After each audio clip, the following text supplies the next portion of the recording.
Hello friends, मैं self Rajkamal. Friends, बात करेंगे कि ऐसा क्या इन्वेस्टमेंट पॉइंट ऑफ व्यू है कि मार्केट ऊपर जाए तो भी फ़ायदा, नीचे तो भी फ़ायदा। फ्रेंड्स, जब हम किसी स्टॉक में इन्वेस्ट करते हैं तो स्ट्रेटेजी के अनुसार इन्वेस्टमेंट किया जाता है, प्लानिंग के साथ किया जाता है।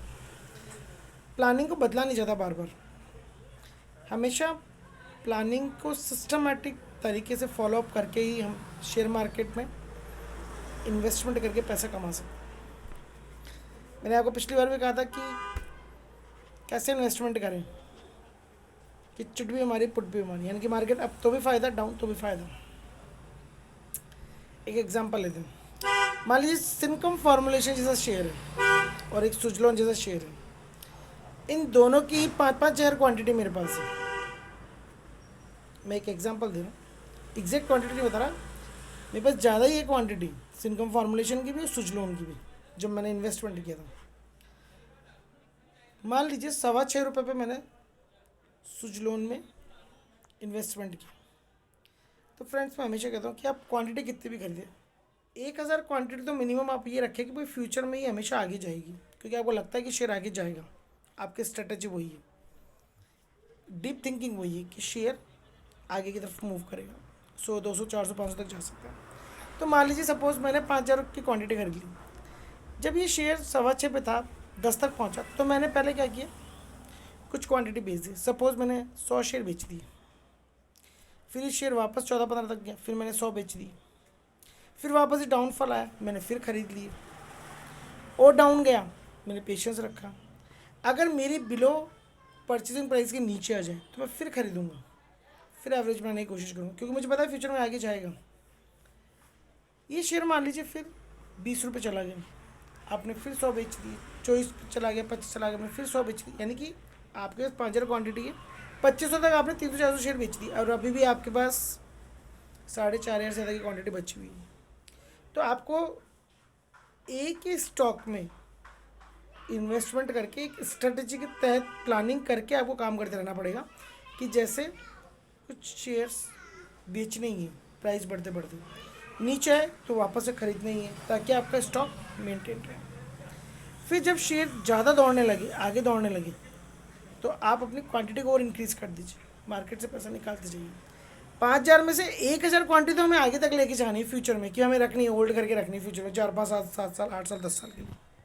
और बाकी जो 4,000 क्वांटिटी है उनको आप खरीदते रहो, बेचते रहो, प्रॉफिट कमाते रहो। क्योंकि कल को इस स्टॉक में कुछ हो भी गया, जैसे मान लीजिए आज ये शेयर 60, 70, 80 रुपये तक आ गया सुजलॉन को, तो मैं हर 5-5 रुपये के डिफरेंस में 100 शेयर बेचता चला जा रहा हूँ और कुछ इन्वेस्टमेंट करके पैसा अर्न भी कर रहा हूँ। फिर ये शेयर नीचे आता तो फिर पे ले लेता हूँ, फिर ऊपर जाता फिर, यानी जितनी बार ये अप डाउन होता है उतनी बार पैसा कमाता हूँ। सपोज़ कि 30 के बाद में ये 35 गया, मैंने 100 बेचे, 35 से 40 गया, फिर 100 बेचे, फिर 45 गया, फिर बेचे, फिर नीचे आ गई 37 पे आ गया तो मैंने फिर खरीद लिए, फिर 33 आ गया, मैंने फिर खरीद ली, फिर 35 गया, फिर बेचे, फिर 40 गया, फिर बेचे 100, फिर 40 गया, फिर बेचे, फिर 50 गया, फिर वापस नीचे आई 45, फिर ले लिए 100। ये जितनी बार अप डाउन करा ना, मैं भी उतनी बार ही अप डाउन अपनी बाइंग ले रहा हूँ और बेच रहा हूँ, 500 रुपये के डिफरेंस से पैसा कमाते रहा हूँ। तो आप इस तरह से करेंगे तो शेयर आपको डांस कराएगा, लेकिन शेयर डांस कर रहा है हमारे हिसाब से, हम नहीं डांस कर रहे। लोग इन्वेस्टमेंट एक बार में कर देते, बिना प्लानिंग के करते हैं। या तो फिर आप एक अच्छे इन्वेस्टर हैं, आप होल्ड करके भूल जाइए उसको कुछ सालों के लिए, तब तो आपका प्लान सही है।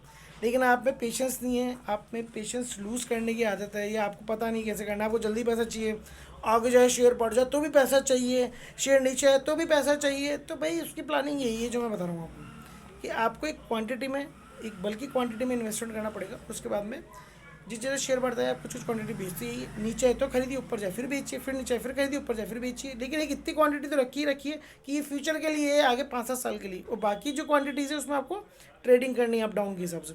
अब वो शेयर बढ़ता चला जा रहा, बढ़ता चला जा रहा, और आपके 100 करके शेयर खत्म होते यार, तो होने दीजिए ना। आपको 3-4 हज़ार तो शेयर खत्म ही करने, 1,000 क्वांटिटी बचा के रखनी फ्यूचर के लिए। मान लीजिए शेयर 400-500 तक बेच गया, पहुँच गया सपोज, तो 100 हुआ तो आपने बेचा, फिर 110 हुआ तो बेचा, 120 हुआ तो बेचा, 150 हुआ तो बेचा, 175 बेचा, 200 बेचा, 250 बेचा, 250 बेचा। ऐसे करके आप 100 200 क्वांटिटी करके बेच सकते हैं। और जब शेयर बड़ा हो जाए, मान लीजिए कुछ ज़्यादा बड़ा हो गया, 200 पे आ गया, तो 50-50 क्वांटिटी बेचेंगे तो भी एक ह्यूज प्रॉफिट होगा। मात्र 6 रुपये का खरीदा हुआ शेयर अगर आप 50 क्वांटिटी भी 200 बेचते तो आप देख लीजिए 50 शेयर में कितना प्रॉफिट हो रहा है आपको। तो ये स्ट्रेटजी होती है मेरी कि शेयर कितना डांस करे, नीचे आए तो भी मैं लेता हूँ, ऊपर जाए तो मैं बेचता हूँ, फिर नीचे आए तो लेता हूँ, फिर ऊपर जाए फिर बेचता हूँ। मुझे प्रॉब्लम क्या है, शेयर मर्जी जहाँ डांस करे, ऊपर जाकर डांस कर, नीचे आकर डांस कर, मैं तो भैया डांस के टिकट के पैसे खर्च कर चुका हूँ, मेरे हिसाब से देखता हूँ डांस, और फिर बार बार टिकट को खरीदता हूँ, फिर बेचता हूँ, फिर खरीदता हूँ, फिर बेचता हूँ। शेयर को जहाँ डांस करना वहाँ डांस करे, मेरी तरफ से कोई प्रॉब्लम नहीं शेयर को। You dance wherever you want to dance. शायद मेरी स्ट्रेटेजी आपको समझ में नहीं आ रही, लेकिन आज मैं एक समझाने की कोशिश करूँ।